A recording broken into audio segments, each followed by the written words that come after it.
All right.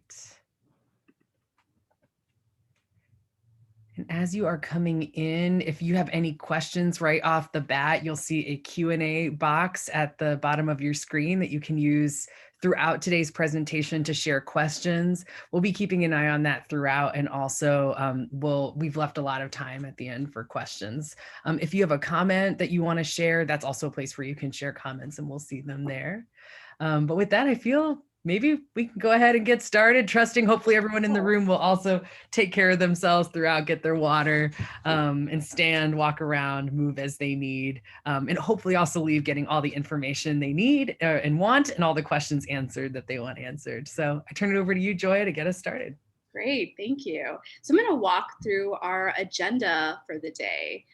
So let's go ahead and go to the next slide, Breathe. Great. So we are going to begin our conversation today discussing the Pulitzer Center's mission and some resources for educators and students that are available on our website. Then we're going to spend about 30 minutes going through the 1619 project. We're going to talk about the project itself. We're also going to briefly introduce the Education Network. And we'll also walk through the curriculum that was developed by the Pulitzer Center's Education Department. Then we'll spend some time reviewing how teachers across the country have used the 1619 project to inspire learning in their students.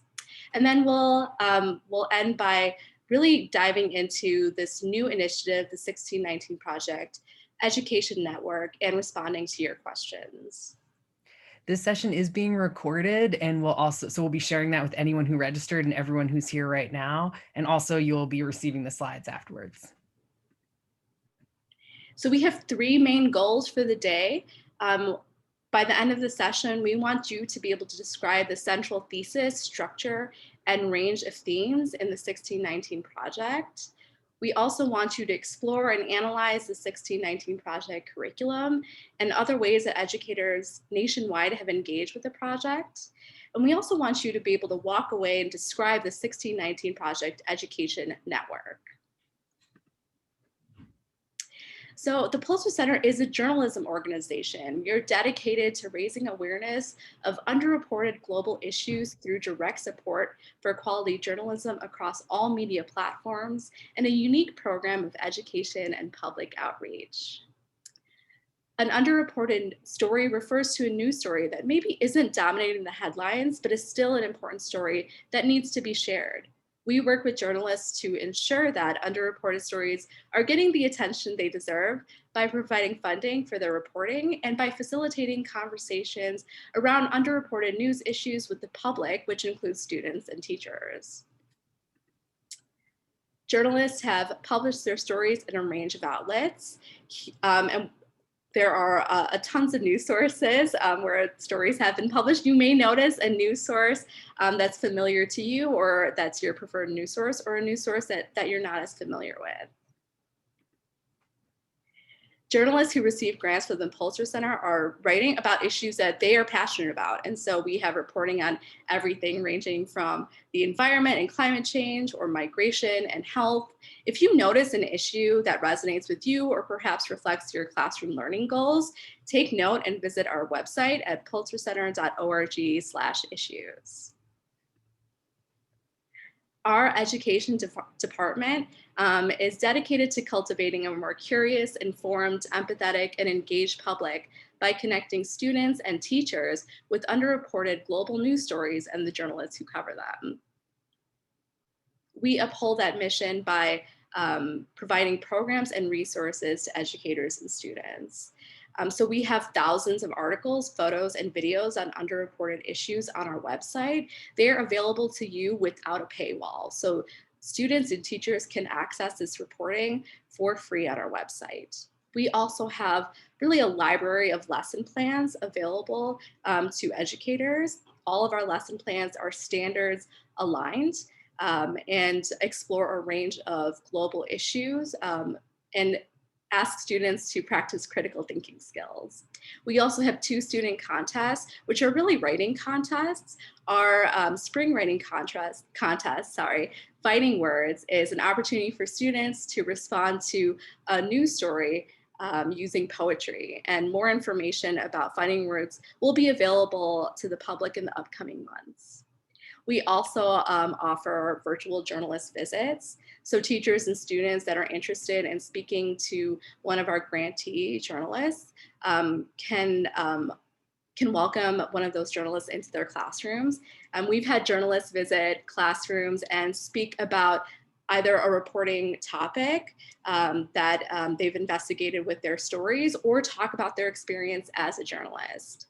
And of course, we also offer workshops for students and teachers. One of the programs that we are excited to introduce to you today is the 1619 Project Education Network, which is an initiative to support educators who are interested in developing curriculum around the 1619 Project.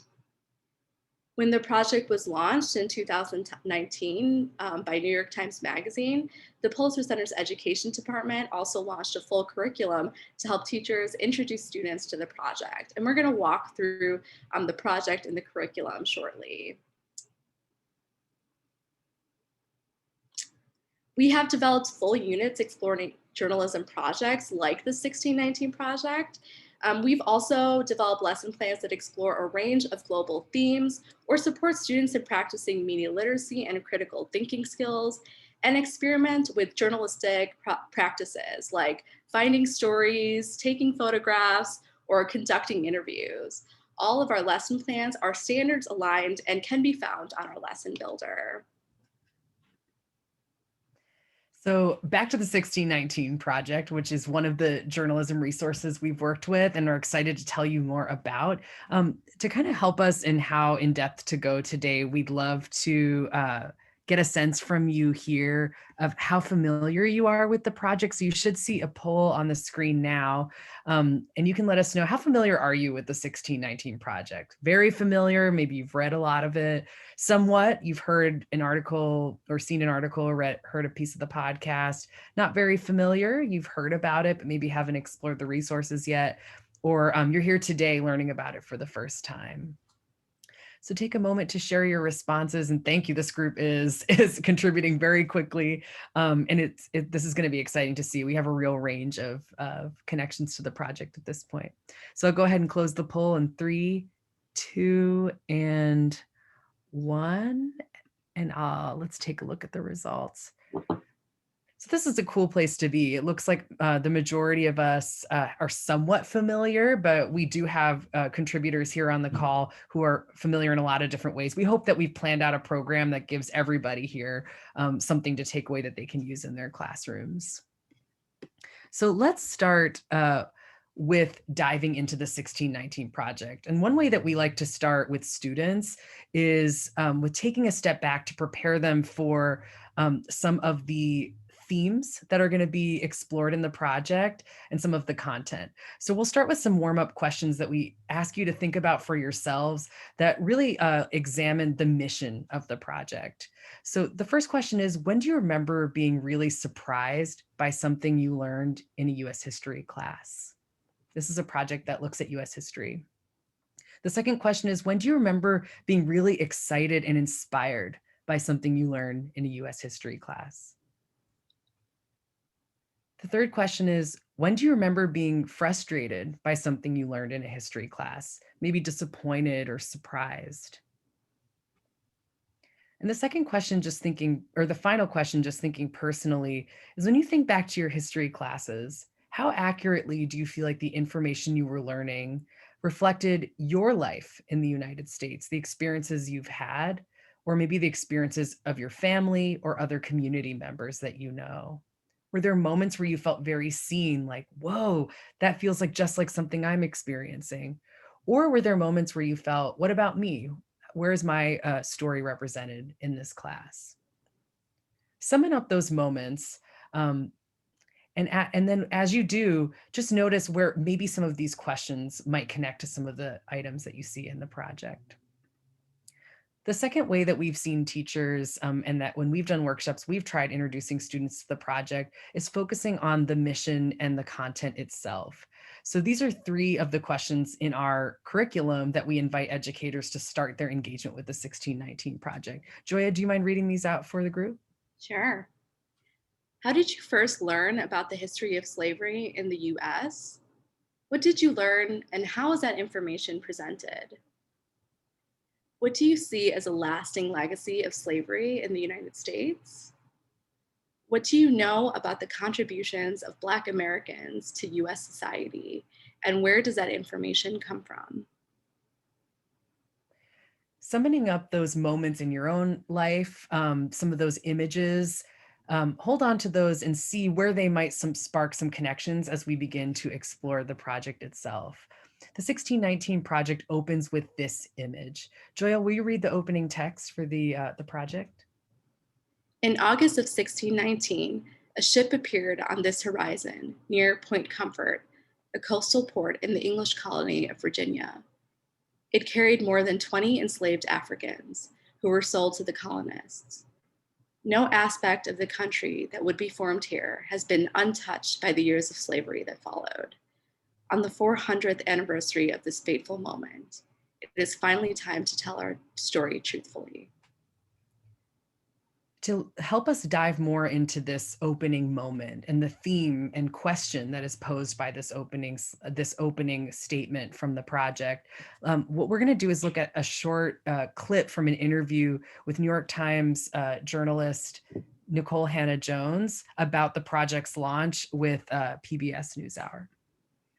Today, the New York Times published the print edition of the 1619 Project. The name marks this month's 400th anniversary of the arrival of the first enslaved people brought from Africa to the then Virginia colony. The Times says the project aims to reframe the country's history, understanding 1619 as our true founding, and placing the consequences of slavery and the contributions of Black Americans at the very center of the story we tell ourselves about who we are. The project is led by New York Times Magazine reporter Nicole Hannah Jones, who is the author of the opening essay. She joins me now. You have been working on this for a number of years, but you put this together very quickly. First of all, why? Why this topic? Why this issue? Well, you don't have very many opportunities to ever celebrate the 400th anniversary of anything. And it seemed to me that this was a great opportunity to really, as you said in your opening, reframe the way that we have thought about an institution that has impacted almost everything in modern American society, but that we're taught very little about, that we're often taught is marginal to the American story. And we wanted to do something different. We wanted to use the platform of the Times to force us to confront the reality of what slavery has meant for our development as a nation. And this isn't just about sort of the kind of textbook ideas of what happened to slaves. You've got essays in here about healthcare, about geography, about sugar, about music, all of these different ripple effects that happen throughout the economy and really life here. You say in a sentence, you said, we would not be the United States were it not for slavery. This is kind of one of the original fibers that made this country. Absolutely. The conceit of the magazine is that one of the things we hear all the time is, well, that was in the past. Why do you have to keep talking about the past? Well, one, I think the past is clearly instructive for how we are right now. But also, the conceit of the magazine is that you can look at all of these modern phenomena that you think are unrelated to slavery at all, and we were going to show you how they are. And so we have a story in there about traffic patterns. We have a story about why we're the only Western industrial country without universal health care, about why Americans consume so much sugar, about capitalism, about democracy. We're really trying to change the way that Americans are thinking, that this was just a problem of the past that we've resolved, and show that it isn't. We'll go ahead and pause it here, but the video is embedded in the slides that everyone will receive. So feel free to continue to hear some more explanation of the project. But we want to pause here to really focus on what we've heard, which is a big question. What is the lasting impact and legacy of slavery, and how has it impacted modern US systems, attitudes, culture? And then also, what new information do we learn or better understand about United States history, United States present, by centering the experience of Black Americans?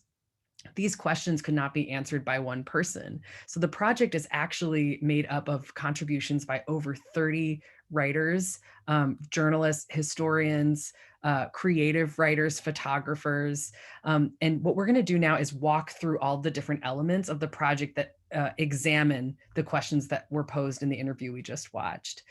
This project is made up of, first of all, a print magazine that was published to commemorate the 400th anniversary of the arrival of Africans who were then enslaved in what would become the United States in August 1619. It was published in August 2019. And in that magazine were 18 essays by journalists and historians, 15 poems and short stories that were inspired by moments in US history, elevating the emotions and stories that might have been underrepresented through creative works. There are also 2 original photo essays. In addition to the magazine published in August 2019, there was a print broadsheet that was included 2 additional essays by New York Times writers, as well as a curated gallery of objects from the Smithsonian Museum of African American History and Culture, and commentary from a curator from the museum on why those objects represent underrepresented moments from US history and center the stories of Black Americans. Also, there's a 5-episode podcast that takes inspiration from the 18 essays in the magazine. And additionally, there is a kids section of the New York Times that aims to synthesize the themes of the 1619 project and center students learning about the role of journalists and historians in re-examining history through looking at some key facts and dates. So we're going to look quickly at all of these, and we've included some activities within. So hopefully we have some ways to engage today ourselves. To start us off, Joya is going to walk us through the essays. Thank you, Fareed. You can see all the links are there. Just took us to a link. Okay, here we go. No worries. So like Fareed shared with us in our previous slide, the project has 18 essays. So what we've done here is we've pulled some of the themes from those essays and listed them here. I'm going to hold about 30 seconds for you guys to review this list and really get comfortable with the themes that are explored. But as you're reviewing, you might consider any of the following questions that we've listed here on the side. Which topics are you most interested in exploring? Which topics would resonate with students the most and why? How will an exploration of any of these themes support your classroom learning goals? And do you anticipate any challenges or barriers for students given these themes? So I'm going to give us about 30 seconds of silence just for you to review this list.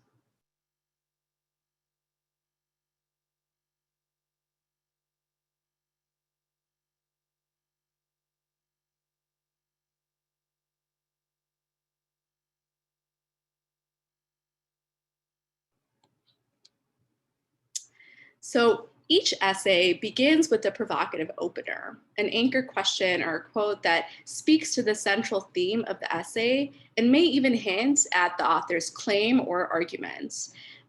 In this collection, for example, we have essays on healthcare, prison systems, music, and even traffic. 4 of the essays were then adapted into a 5-episode podcast. So for those audio learners in the group here, you can explore the essay by Nicole Hannah-Jones, The Idea of America, the essay on how modern day business practices can be related to systems created to support slavery and systems that followed the ending of slavery. There's a podcast focused on the healthcare system, a podcast episode focused on a question about what is American music, and then also a 2-episode story that takes elements from the sugar essay, but really centers the story of one farmer and how that person's story illuminates the impact, the legacy of slavery on modern day business practices, farming practices, and other systems in the United States. Each podcast episode also includes a full transcript, which also includes credits for each of the audio clips that you would hear. In addition to the podcast that came out of the essays also are made up of primary source documents and images, artifacts that relate to the different essay themes. In addition to that, there are 2 original photo essays. The photo that you see in the center here is from a new essay created for the project that it looks at the story of Harvard Law or Howard University law students today who can trace their roots to people who were enslaved, and interviews with them and their family members about their history and and what it is to like to be in law school with the knowledge of that history. But you see on the left an example of an artifact from the essay on business practices. It's titled Capitalism by Matthew Desmond. On the right, you see an essay that comes from the sugar, or an element that comes from the sugar essay. So at first glance, this appears to be a table of contents, and it is. Essentially, this is a table of contents that shares all of the creative works that were published in the story. So the project captures significant historical events that have affected Black Americans with poetry and short stories. At a second glance, you might also notice that this looks like a timeline, and it starts with the Middle Passage event and ends with Hurricane Katrina. So what we're going to do in the next slide is we're going to hear a poet recite her poem, and I want you to think at home or wherever you are in your classrooms, what significant event is Miss Rita Dove describing?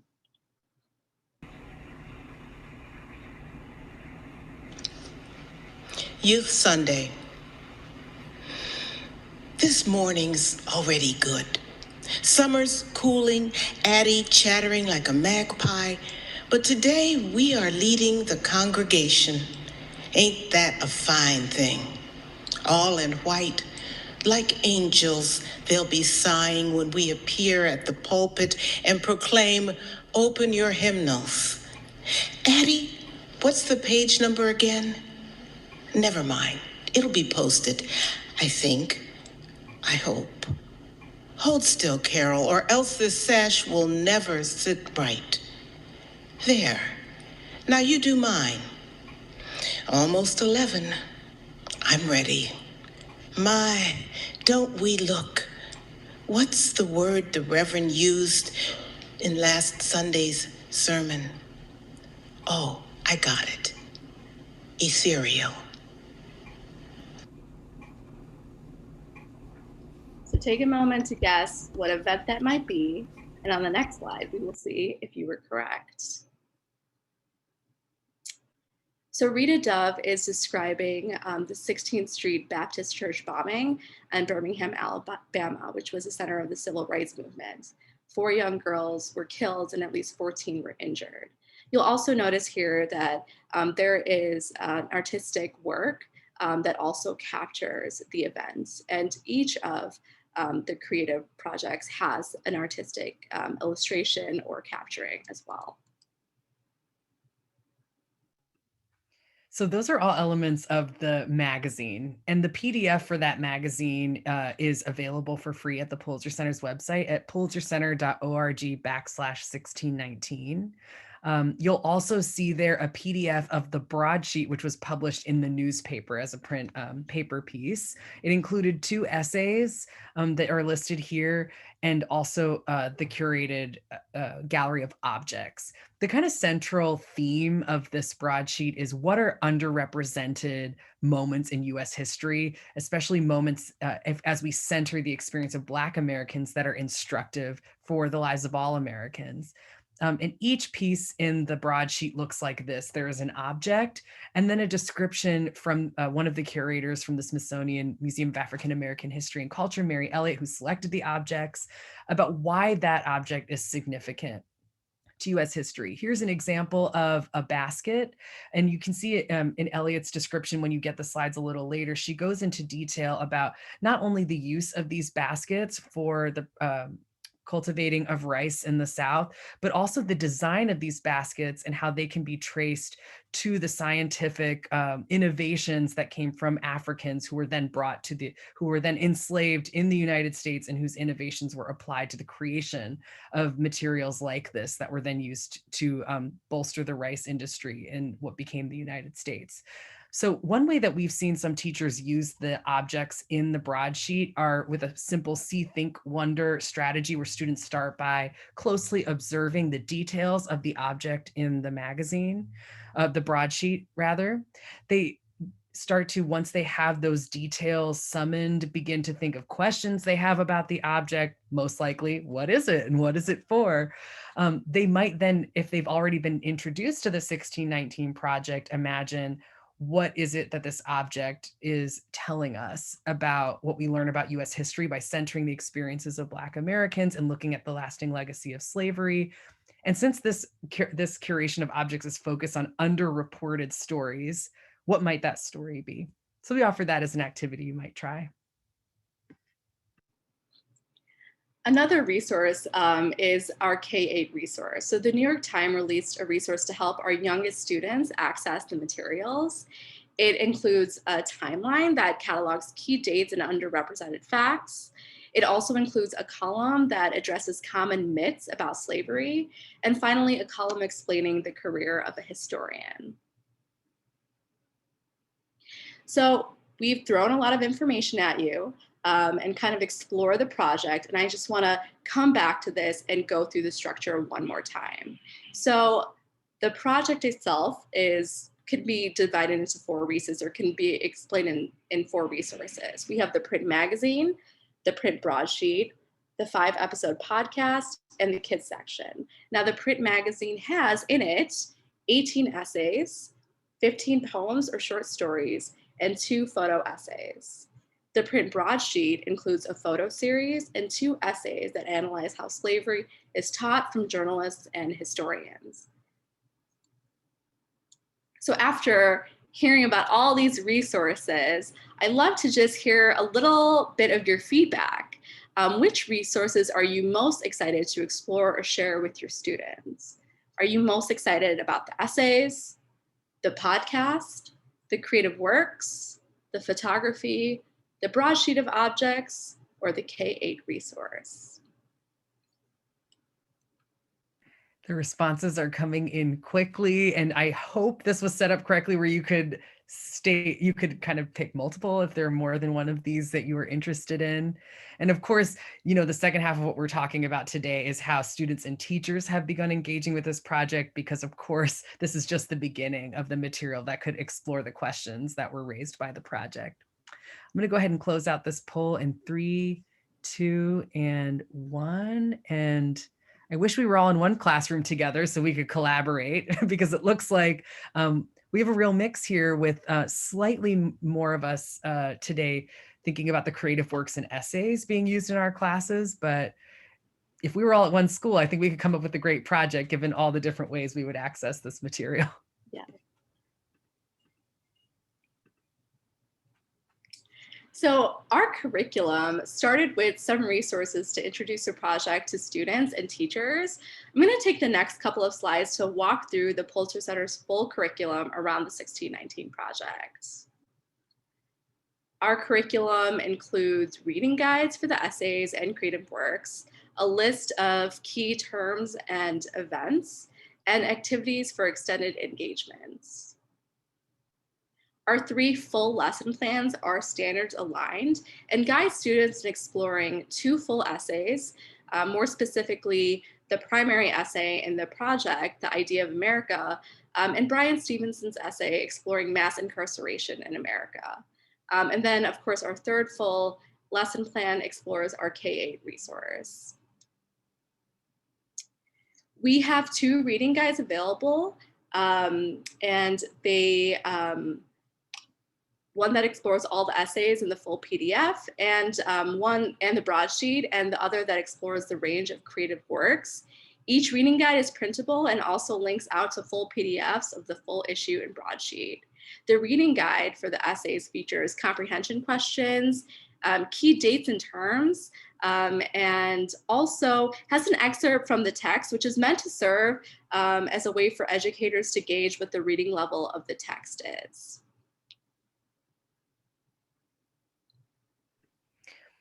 Each of our lesson plans, the 2 that we have so far, are broken up into this simple structure: a short warm-up, an introductory reading and discussion, or some sort of introduction to the resource, some guidance around how to engage with the text, and then some discussion or extension activities where students can apply details and analysis that they've done to the creation of their own work. So looking at this excerpt from the lesson plan on our website for the Nikole Hannah-Jones's essay, The Idea of America, I wanted to highlight within the section supporting students' engagement with the text. Not only do we have some comprehension and discussion questions for students, there's also a 2-page excerpt of the essay that can be used. We hopefully have set that up for about an 8th to 10th grade level. And then there are also 2 graphic organizers that can guide students tracking of details around key themes from the essay. Here we go. You'll notice that in our K-8 lesson plan resource, there's a very similar structure, understanding that all of you know your students way better and will probably think of other ways to build on these starts. So as you can see here, both of these lesson plans, by the way, have printable resources for the students to use and also printable activities. We also have created 10 extension activities that we've written inspired by essays from the project to kind of model for students details and how those details can inspire action or reflection. But really they're written to be used with any level of engagement with the project, whether it's one essay, whether it's one of the podcast episodes, or a full reading of the project. You can see on the right here, 2 examples of where teachers have tried some of these activities. At the top, you see a student in Winston-Salem inspired by one of the creative works, creating their own blackout poem. On the bottom, you see here a photo from, I think this is a teacher in Philadelphia, where trying the alternative timelines activity, where students start by reflecting on what events stand out to them from US history when they think along a timeline, and then add events that were new to them from the 1619 project and another part of the timeline to sort of make a comparison and evaluate their learning. Here's an example from Washington, D.C. of a student who, inspired by 3 of the essays, that focus on the contributions of Black Americans to all sectors of US society, an activity challenging students to elevate the stories of Black Americans whose stories have not been told as much as they want, or should be told. So here's an example of a student highlighting the story of Henrietta Lacks. There's the alternative timeline story I mentioned. On the left, you see an image of a teacher in Baltimore who adapted this activity in a way where that focused on key dates and facts, where students created their own note cards instead of creating a timeline. We also recognize that a lot of the best ideas will come from all of you out there and the educators out there in the world. So we are now transitioning to learning more from teachers, educators, administrators, community members out there who are engaging with the project. And Joy is going to tell us a little bit about what we've learned from them. Great, thank you. So in the next couple slides, we are going to preview some of the ways educators have used the project to inspire learning in their classrooms.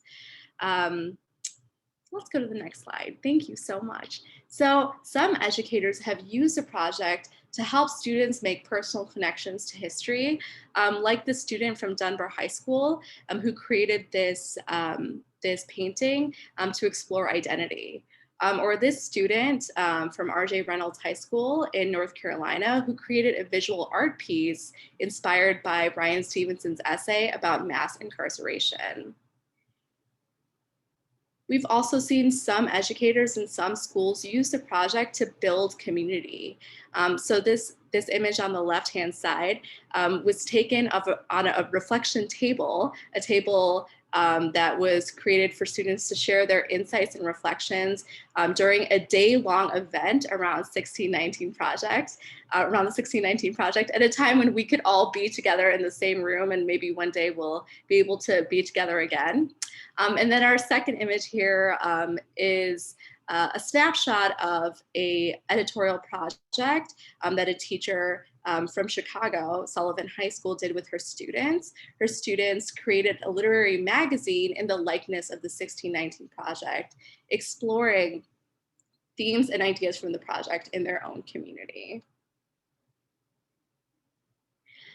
So this is a testimonial from one of the teachers. My students might have said it best in their project to the Sullivan 1619 Project. In the process of creating our own magazine, we were able to see how many of the issues discussed in the 1619 Project could be seen in our own communities within the city, neighborhood, or school. Amongst all of these inequalities, we had the opportunity to see the resilience, determination, and courageousness of people of color. Fareed, I'd love to hear you read this next testimonial.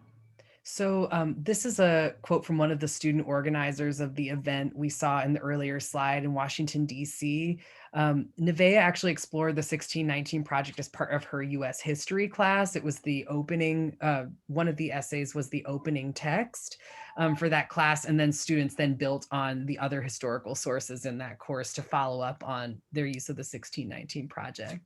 In organizing the event for the community, this is Nevaeh on the screen here, who also helped create a part of the event where there were live readings of the creative works from the project, as well as readings of original student poetry. Nevaeh said, "We think it's really, really important to educate our students and our surrounding neighbors about what happened here. It's important to educate people because education stops hate."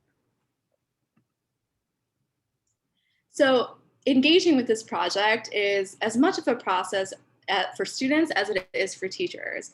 So we've had the opportunity to talk to so many educators that have taught this project and have retaught this project.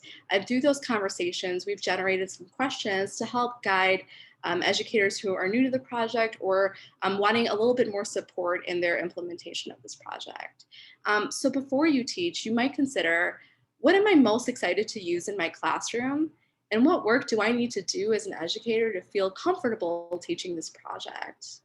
As you're planning for the 1619 project, you might consider, what aspects of this project most align with what I am already doing or what I endeavor to do in my classroom? What learning barriers can I anticipate? And how can I provide all students, especially Black students, a safe and healthy space for accessing this project? And finally, beyond the 1619 project, how can I use the 1619 project as a framework for incorporating more local and national news in my curriculum?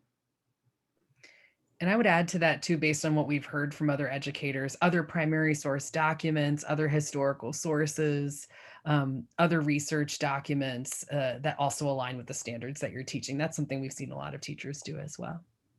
But clearly, we're all learning from each other and from our students, first of all, right? But also from our community of educators, however you are engaging with students and community members out there. So to encourage further exploration, research, sharing, and support, what we have launched this week is the 1619 Project Education Network, which is an opportunity for classroom teachers and administrators working in public, charter, independent, and alternative schools in the US and US territories. Also, district, region, and state content specialists or curriculum supervisors serving those schools and districts are welcome to apply, as well as educators and administrators working with adults and youth in jails, prisons, and youth detention centers. This opportunity is inviting everyone in those networks to apply to explore these two questions in community with other educators and administrators and with their students. How can exploration of the essays, creative writing, photography, and podcasts that make up the 1619 project support existing curricula while also helping students evaluate historical research and process current events? So we're hoping to also then explore, how can authentic engagement with media literacy skills, so looking at this as a journalistic and historical analysis, but also to bring in other underreported news stories on racial justice, how can that help students engage curiously, critically, and ultimately empathetically with the world?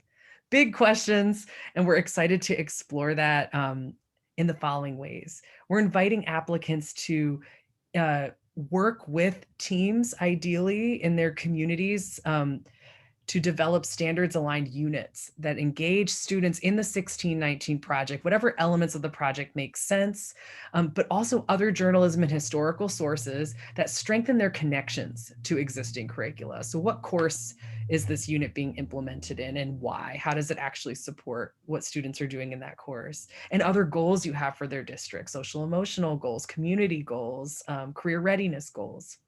How can these units help them practice media literacy skills and build empathy? So that's the first part of this, development of original units. The second is the management and implementation of managing the implementation and evaluation of these units by at least 2 educators, which is why the person who's applying here could be somebody who's an administrator or a content specialist, and that person can support 2 educators. It could be an educator who applies, but with a plan for how an administrative or other educators can be involved in the teaching of the unit and evaluation of the unit. The next step is for members of this network to share their projects through the Pulitzer Center's online lesson library and through virtual professional development like this. This is really a response to what we've been hearing from a lot of educators, that we're looking for more curriculum that has been used is what we're hearing, and across many grade levels and content. So that's hopefully what we're going to create as part of the network. And finally, network members can commit to actively participating in quarterly meetings. And here are the goals of those meetings: to share our progress. How's it going so far? All of our districts are different, right? What are we learning from creating the units so far, sharing them, and how can we, based on what we're hearing from other people in the network, adapt what we're doing, or maybe share what we've learned with others? And we also hope that this network will provide support and feedback, so there's an opportunity for us to grow and reflect. This is in exchange for this work, the Pulitzer Center wants to be there to support. So any of you out there who are thinking of applying, you will be eligible as a network member to receive $5,000 that the person who writes the grant will be responsible for the management of those funds in the way that makes sense for their proposal, right? So for example, is this a content specialist who's going to be using that grant to support teachers in writing those units that they'll teach to their students, or those teachers teaching other teachers? Is it well, if you have more questions, we're going to use the Q&A to look at some specific scenarios, but I hope that answers the question about how does this funding work? The money goes to the person who applies, but it's to manage the project that person proposes, which we hope will involve many people. The second element network members will receive is access to professional development workshops. That will include contributors to the New York Times Magazine 1619 project, other journalists from the New York Times, or many other news outlets that are a part of the Pulitzer Center's network. Also, we are hoping to engage scholars, professors, who can bring in also responses to questions that network members have. So really going to be responsive in developing that professional development. And also all of participants will get access to a virtual portal that is going to share their curriculum, their student work if they want to share student work, but also a place where they can learn, that they can access and get material that might help with their unit development and implementation. It's a lot of information, so I think we're on time. We still have about 15 minutes for questions. The last thing I do want to mention is here's our general timeline. The applications close for this program on March 15th. At that point, network members will be notified likely within 2 weeks of the application deadline, which will give them plenty of time to start their first network convening on Saturday, April 10th. You can see on here that the network will convene 3 more times after that, but we've also put in some guidance around the different elements of the project. So for example, in mid-August, we have here August 16th. That's when we're hoping all network members will have a rough draft of their unit, or likely at that point, a pretty final draft that they hope to try implementing. the next thing that we ask is by the end of 2021, and so we're asking for this in January 14th, that we see a revision of the unit draft. The network has a revision based on what you learned, evidence of what it looked like when you tried it with students, evidence of evaluation. So people who want to try your unit see how you evaluated this unit with students, and also a plan from network members and their teams for how they will apply what they learned from doing this unit in 2022. And of course, we'll all convene in February to celebrate that work and share. So that is the network. And we do have some upcoming events to continue your engagement with the 1619 project coming up in the next couple of weeks. But why don't I go ahead and stop sharing for now so that we can get to some of your questions. Thank you all so much. So there are quite a few questions here, but I'm going to start with questions particularly about the network. So the first question is from Julie Moorer. How do you define a unit? That's a great question. So it will be up to the network members what that looks like for their district. So, or for the school students, classes that they're working with. Is that a multi-week project? Is that a 1 week project with 3 to 5 lessons? Is it a mini unit that's going to be tried out in multiple classes? We are not putting definition around that. It should just be standards aligned, clearly in support of the course that unit is being shared in, or courses that it's being shared in. But how long that is going to depend on your scope and sequence and your vision for how that unit contributes to what you're teaching. So this next question is from Kimberly Teamer. Can homeschool programs also apply? That's a great question. Yes, I think serving K through 12 students, I would encourage homeschool networks to apply, especially if there's an educator who works with students who are part of networks of students who are being homeschooled and then gathering for some coursework. We would definitely encourage those people to apply. And if you are someone who is individually teaching your child at home or homeschooling right now, I would encourage engaging a network of other families and seeing how the unit could be developed in a way that then could be implemented by more than one teacher with multiple students. But that's a really great, I'm really glad that you're here and that you asked that question. This next question is from Anna Chapman. Does this have to be within a private or public institution or school, or can we do a community-based project? Would a community-based project be applicable? Thank you for that question. For the first round of this network, and we're hoping this is just the start of an initiative that will grow and will continue for several years. For now, applicants will need to work with K through 12 students, schools, school districts. And again, if you work with adults or youth who are in carceral facilities, you are also eligible. But for this year, the focus that is the eligibility those are the eligibility requirements. But please let us know if you're out there and thinking that you want to do a project with a community organization. The more ideas that we're hearing, we could probably advocate for future growth of this network. Great. So I have a question from Kelly Witten. And it's a little bit of a long question, but I do want to read all the pieces to it. How much will the administrator need to be involved? This will influence who I might ask to partner with me. Her administration is new and she doesn't know her administration well. So can you talk a little bit about the involvement of the administrator and what that might look like? Well, the commitment is that the unit will be shared in more than one class by more than one educator. So for example, if you are on a team, like say a content team, and this is something that you want to apply for on behalf of your team, and then all members of that team are going to either work on the unit or commit to sharing that unit together, that still meets the requirements, and we'd be excited to include that in the network. So if it's possible to involve the administrator, especially to have their support when it comes to how the unit will fit into what else is planned for your school year, I think that would be helpful. But within the eligibility requirements, if you're able to meet what's listed there without the administrator's support, you can make that clear how that program will work in your application. Now, this question is from Gabrielle Headland. If you are on a small site, is it acceptable to work with educators at other schools? Yes, Great. absolutely. This question is from Kim Hitkin.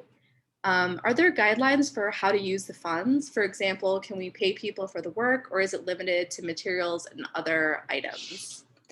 The grant will go directly to the applicant, and it is up to the applicant in their application to explain how it will be used and then to use it in that way. But the Pulitzer Center will not be monitoring all of the expenses once they've been given to the applicant, as long as the grant materials, the grant requirements are met. So no, it could go to paying for time.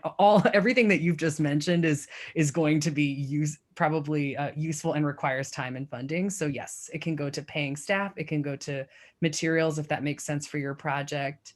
It is up to the applicant, and you can just explain that in your application. So I'm going to combine two questions. We have a question from a 501(c) nonprofit and also a curriculum design studio. Are they eligible to apply for this grant?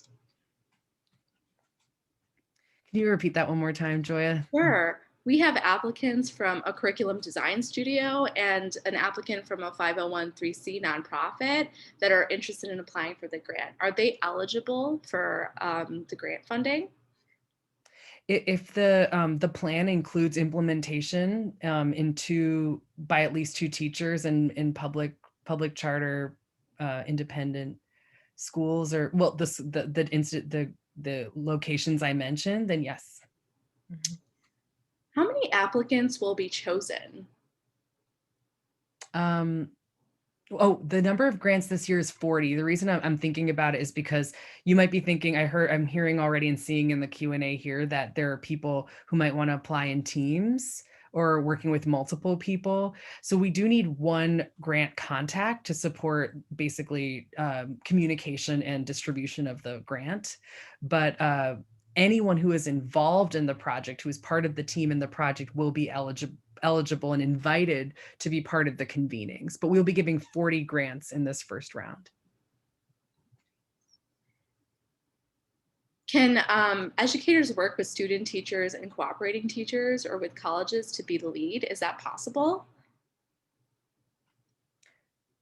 Yes. And actually this makes me rethink about that question too, about who could apply for the grant, curriculum designers or 501(c)(3) organizations. I'm thinking back to our terms here, and I would actually encourage the applicant to be an educator, an administrator, a curriculum or content specialist for serving a public school district as the applicant.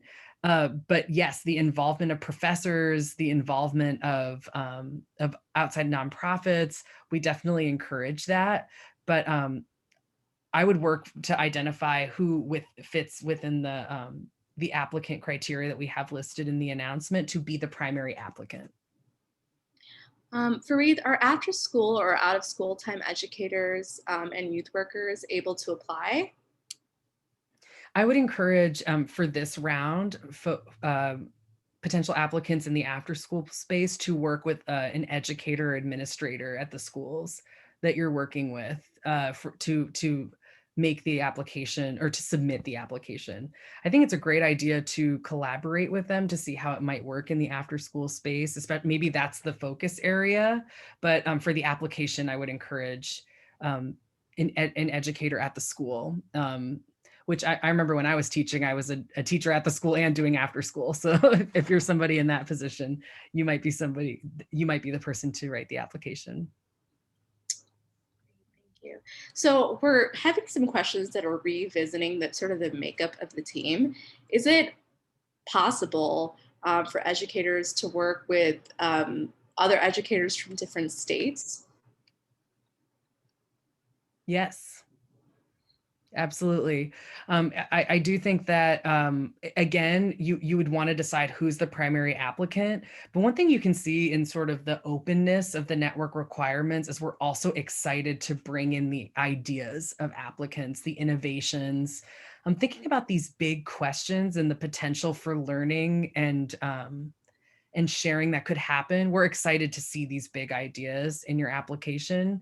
And if that involves collaborating with educators in different parts of the country, definitely we encourage those applications. Just think about who is I would only put in one application though. When you write your application, you will be asked to describe your project plan, but also who will implement the project. And also there is a place to upload up to 5 CVs, resumes, and work samples. So that's a place where you can include members of the full team. It's also a place, if you find that you're going to be including more than 5 people and you want the Pulitzer Center, the team, because it will be multiple people reviewing these applications, to know about that, you can reach out to 1619@pulitzercenter.org to let us know if there are any materials you couldn't submit in your application that you wanted to include.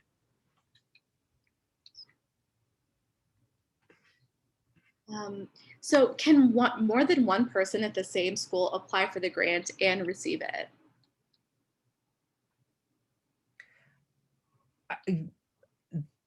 That is within the, the way that the network is outlined. I do think it would be really compelling if educators from the same school applied together as part of a team, and it just identifying who is the person who will be the primary communicator. But like I said, any person who's a part of the network of the team that is involved in an applicant's who ultimately becomes a network member's team will be part of the network convenings. So you would still be in communication, but I would encourage you to apply together.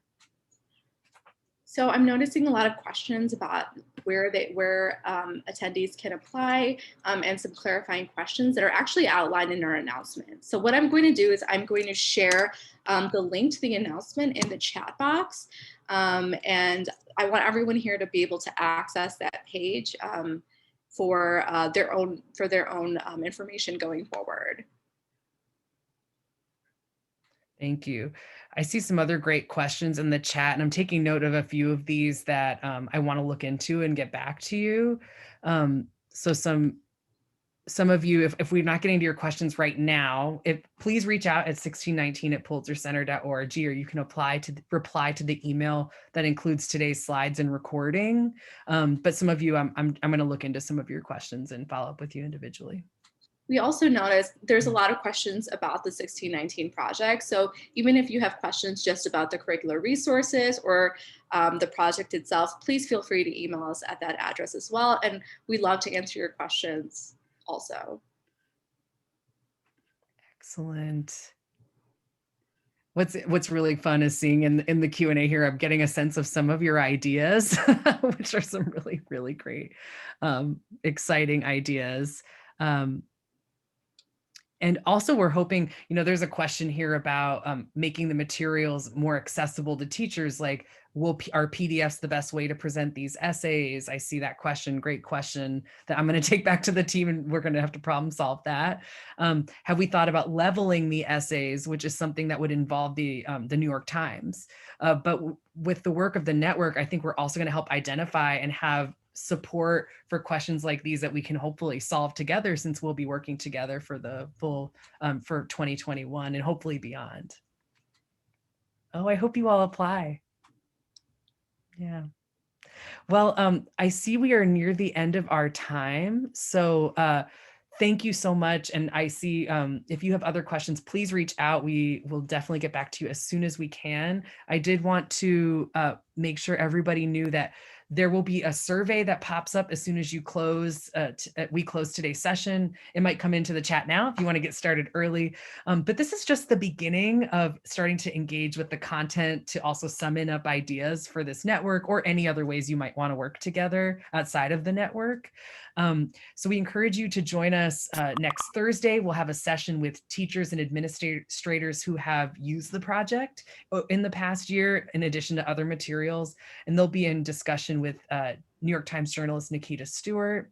We'll be doing a session in partnership with the American Federation of Teachers, where Nicole Hannah-Jones will be speaking with other contributors from the project to discuss some of the content from the project that the contributors would love to elevate for educators out there. We'll also have a really exciting session with Dr. LeGarrette King on February 25th from the Carter Center at the University of Missouri School of Education, who has dedicated his career to methods and content for teaching Black history. And he'll be in conversation with Nicole Hannah-Jones. We hope that you'll join us, and we hope that we hear from you and that we can begin collaborating together to dream up some exciting new ways to be working with our students.